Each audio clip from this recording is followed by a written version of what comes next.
Now, here's your idiot car guys.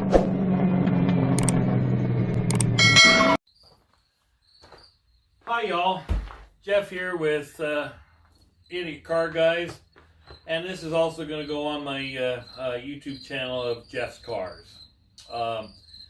So today there was I had a situation happen to me that really frustrated. In fact, it actually pissed me off. So there's a lot of transactions and things going on and taking place on Facebook Marketplace. And I bought a lot of cars off of Facebook Marketplace. In fact, the one I'm standing right here came off of Facebook Marketplace from St. Joe, Missouri. And if you need to refer back to my video, I even mentioned that it was bought off of Facebook Marketplace. In fact, I just recently sold 2 vehicles out of my fleet on Facebook Marketplace. But what happened to me today, I would not do when selling a vehicle on Facebook Marketplace. And in fact, what this seller did to me just literally pissed me off so much that I have been so frustrated all day long. It's driven me crazy. And so I'm going to tell you the story, and I'm going to let kind of go on my rant, because it's still 5 hours later and I'm still pissed. And so here's the gist of the story. A vehicle came up last night late yesterday afternoon on Marketplace, and it's in a town about 3.5 or a little over 3 hours away from where I live. And I contacted the seller, and the vehicle was a Lincoln Continental Mark V. And it was advertised for a great price, $3,500. Now, in the description it said 63,000 miles.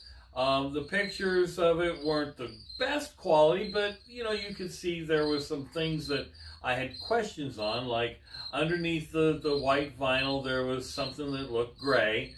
It was a red car with white interior, red dash, but underneath the vinyl there was something. So I questioned the seller, and I said, one of the first things I asked the seller, have the miles been rolled over? And she replied back, no, they were original miles, that it was her husband's grandmother's car. It was bought originally in Grand Island, Nebraska, and went to Phoenix, Arizona, and has come back, and explained to me that some of the body work was underneath that, underneath the vinyl top where it rusted a little bit. Took it to the body shop somewhere. Somebody had taken it to the body shop, and the body man had fixed it, but hadn't gotten it painted because he'd gotten sick. And then, of course, I guess this was Grandma's car, and it had, I guess she passed away, and they inherited the car. So, and apparently Grandma was the first owner because she bought a new, and so I would be the second owner, or well, technically the third owner, but it stayed in the family. So I would assume I would be technically the third titled owner on this car with 60,000 original miles. So it's really not about the car itself, but yes, I really wanted the car. Now keep in mind, I'm a Mercedes guy, so I've got a fleet of Mercedes, and I buy Mercedes, and I've made transactions on Marketplace for them. In fact, one of the vehicles I just sold, I sold them both from Marketplace, advertised on Marketplace, but one of them I bought off of Marketplace and made some videos on it, the 300E. We can go into that story later, but the whole gist of this video is about the experience I had with this seller. So, text, was messaging back and forth through Marketplace, and got all the history of that, asking questions. And I said, well, I started out, I'm very interested in this car. And I don't make those offers like a lot of people. And there's a lot of people that, when I was sold my 2 vehicles, well, I'll give you $1,200, for it. And then they never show up. I've done this a couple of times. I personally don't make an offer on Marketplace unless it's in person. I even told them that. I said, I'm not going to make an offer on the car.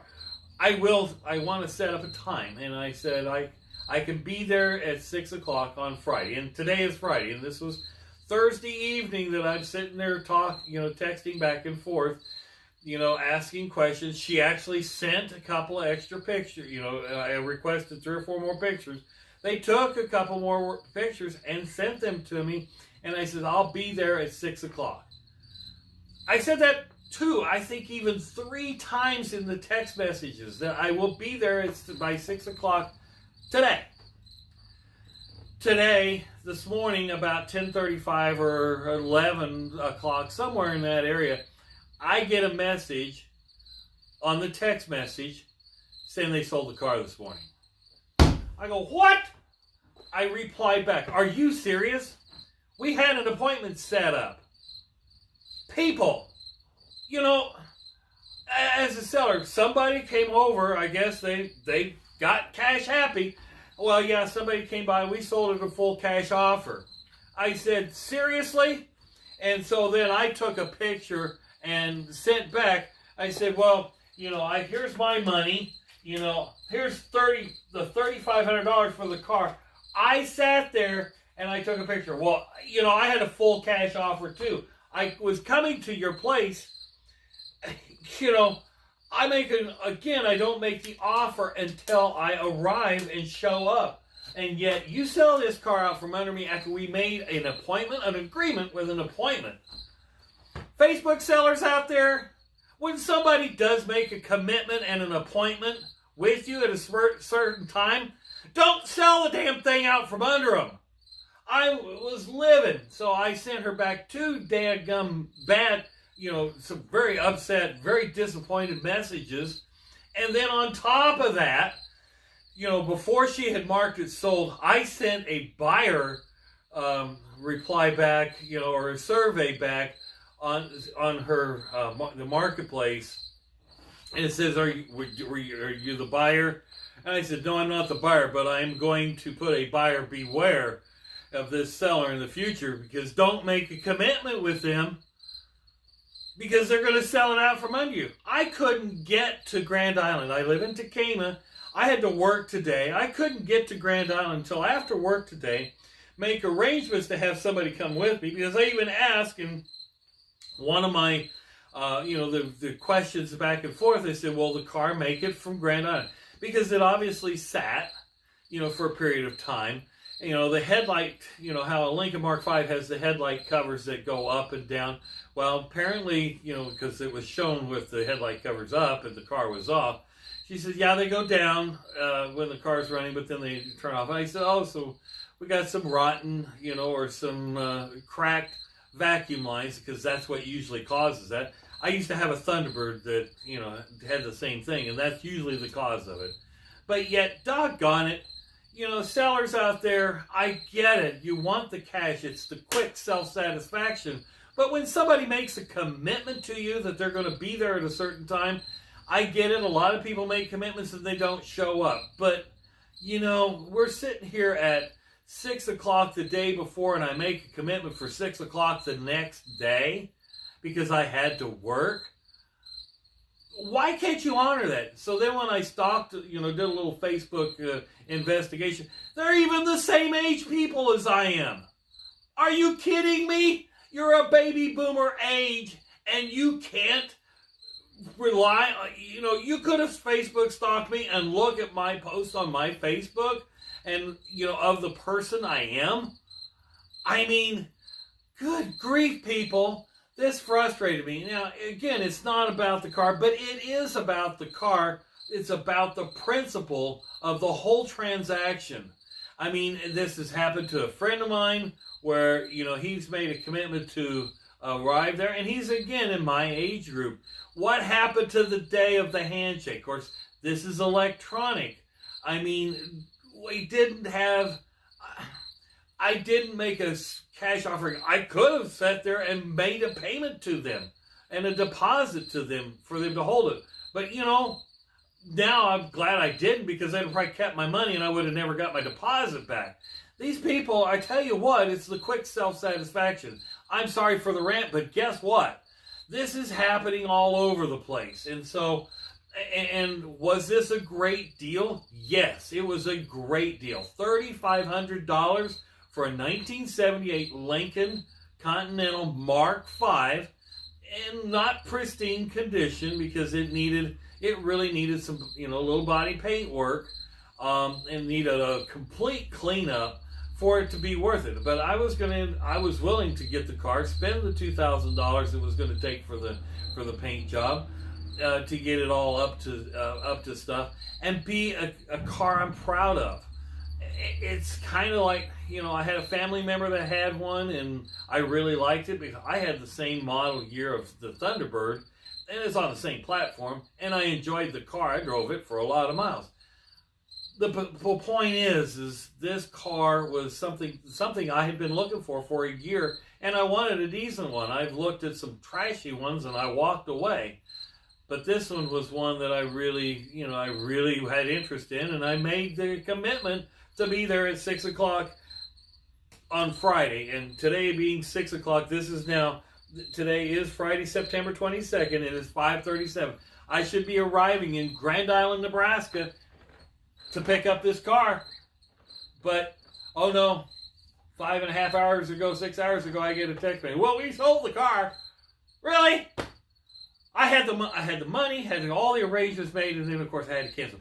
What if, Mr. Seller, I had to get a trailer, and I paid for that trailer to go trailer it back, because that was an option that I was going to do, was just trailer it home rather than bother a friend or a family member to go with me to pick the car. What if I wanted to just trailer it back? I wouldn't have got my money back on the trailer had I gotten the trailer at 8 o'clock yet this morning, get it arranged and paid for. I would have been out that money. So, people out there in YouTube land, I guess, this is just one of those things that we all live and learn. But as buyers, it just pissed me off. And I'm pissed off because, the last two cars I sold, and just as an example, and I treated both buyers with fair and respect. I did not get treated with respect. I did not get treated with integrity, and of course, at least they were honest and said, "Well, we sold the car before I made the trip out there." The motorhome that I sold to somebody out in Kansas, he had that happen to him, and I was honest with him. The only thing that he wanted out of me after the fact was that he wanted me to help pay for a generator. I told him it didn't work. I tried, and I'm not a mechanic, but, he said, well, the generator didn't work, and he took it to some place that they charged him $4,000 to fix the generator. Dude, that's not on me. That's on you because you didn't do your research. I did. I just told you that the generator didn't work. But he didn't come back after me for that. I mean, I said, the generator starts, but it doesn't stay running. I don't know what it is. Here's the carburetor kit. It comes with it. Maybe that's it. Didn't realize it was a stator, and it was $4,000. Really? You can buy a brand new generator for that, and quite frankly, you can pop it in the hole. But that was the only Facebook Marketplace debacle. It was somebody trying to come back at me on something that I sold. The last two vehicles, the Infiniti, I put it on Marketplace. I even put it in the front driveway. I put a for sale sign on it. A guy came by and said, oh, my son might like this, and gave his son my phone number because it was in there. He contacted me, and then somebody from Facebook Marketplace contacted me. Is it still for sale? And I said, well, I've got somebody that's on it, but I'll let you know if they take it. And quite frankly, the first one, the one that drove by and looked at it, came out, looked at it, and said, yeah, I'll take it. We negotiated the price, and it was all done and over with. The second car was the Mercedes 300E. I just recently sold it through Marketplace. The first guy that contacted me through Marketplace that came and looked at it was from Sioux City, Iowa. He came down, he looked at it, and he said, we shook hands. He said, I want this car. I'd like to have this car. I can't make arrangements until next week sometime. And so we shook on it. I put it on Marketplace pending. Okay. Meanwhile, another kid has been on the, had been looking at this. Another young man up in Minnesota had been looking at it. And I said, well, there's a guy, that's already been on it. I said, but if he doesn't take it, you're next in line. And he respected that. I said, I'll let you know if something goes through, if it fails to go through or not. Well, after not hearing from the first guy for about 3 or 4 days, I contacted him. I said, hey, I got another guy that's on this. Are you still interested? Are we going to make arrangements? And he finally replied back a day later and says, I'm not going to be able to come down and get it this weekend, but if you got somebody, go ahead and sell it. I said, okay. So I contacted the next kid, the second one, the young man from Minnesota, and he said, yeah, let me see what I can do. And I said, well, I'll leave it pending until you let me know. And I said, but keep in touch with me. And I had to text him back a day or two later to say, you're still on it? He said, yeah, I'm still making arrangements. And then the next day he texted me and says, I'm coming down. I'll be there by 8 p.m. And I said, well, remember I discussed with you, we need to make sure, you need to trailer this back. Because on both conversations, I said, this car really needs to be trailered because it's not been on the highway. Well, this kid comes down, and he comes down from, and of course anybody that's younger than 30 is a kid to me. He comes down from Minnesota with his friend, and they pull up, and I said, I thought we discussed you need to bring a trailer. And he said, no, I think it'll run. He said, you've been completely square and honest with me and how your description read. He said, I think it'll be all right. I'll just take it easy, driving it home. And okay. And so we went over a lot of things, showed him the Mercedes and, all the finer features of the Mercedes automobile. And he was comfortable with that. I said, but you need to put premium gas in it. And I said, there's a station up here down the road, has got premium, no ethanol gas. I said, I'd top it off there before I hit the road. He went up there and topped it off, and then it wouldn't start. So he texted me, and he said, the car's not starting. So I went up there, tried to jump it, and it wouldn't jump. And so I said, well, another guy shows up, and he said, you happened to look at the battery? And I said, well, yeah, I got jumper cables on it. I said, it's not starting. He said, what about just changing out the battery? He said, I got one here that we can do, change it out and see if the car starts. And sure enough, we changed out the battery, and the car started right up. That guy, I said, what do I owe you for the battery? We'll just leave the battery in there. And he said, nothing. He said, that's just an old battery that I've just used to charge out, to start my boat engine and this and that. And I said, are you sure? And so then I gave the kid a different battery that I had, just in case. But I didn't know if it was any good because it had been sitting for about a year. And the kid took off. I never heard anything from him. The car probably made it to Minnesota just fine. But again, that's the customer service. That's the integrity that I'm trying to get across. I took care of that while he was in town. That was it. I mean, there's a certain line you draw against. But for me to make an appointment with somebody at a certain time and then they sell the damn thing out from underneath me, that's just wrong. So, if anybody out there in the marketplace has got a Lincoln Mark V in a red or dark burgundy in color of 77, 78, 79, that's got, 60, 70,000 miles on it, that's in a very, very good shape, that might need a little bit, that they want to sell for $3,500, I'm here. Let me know. Please put your comments down below, and thanks for watching or listening to my rave. But folks out there, be careful. Buyer and seller, beware. But buyer, be honest with the person you're buying from, and seller, continue to be honest with the person that you're selling to. If somebody says they're making a commitment for a specific time, honor that commitment. It's that simple. Don't get caught up in somebody's just showing up with cash. But buyer, be honest with the person that you're buying from. Ask the questions. And I thought I was asking the right questions.